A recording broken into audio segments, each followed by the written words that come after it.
الدولار الأمريكي بيرتفع بقوة أمام الجنيه المصري ليصل إلى 53 جنيه و5 قروش في البنك الأهلي المصري. أهلا بكم في قناتكم المتخصصة عن أسعار الدولار والعملات أول بأول. سعر الدولار قدام الجنيه المصري النهاردة ارتفاع كبير جدا، وده في معظم البنوك العاملة في مصر. سجل الدولار في البنك المركزي المصري 52 جنيه و78 قرش للشراء، 52 جنيه و92 قرش للبيع. أما في البنك الأهلي المصري سجل الدولار 52 جنيه و95 قرش للشراء، 53 جنيه و5 قروش للبيع، وده يعتبر أعلى سعر في البنوك المصرية. وفي بنك مصر سجل الدولار 52 جنيه و90 قرش للشراء، 53 جنيه للبيع. أما في بنك الإسكندرية فسجل الدولار 52 جنيه و94 قرش للشراء، 52 جنيه و99 قرش للبيع. بشكل عام الزيادة دي بتوضح إن في تحرك جيد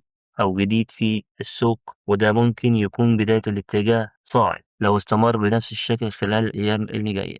لو عايز تتابع أسعار الدولار أول بأول وتكون دايما فاهم السوق، اشترك في القناة، فعل الجرس، اعمل لايك للفيديو. مع السلامة.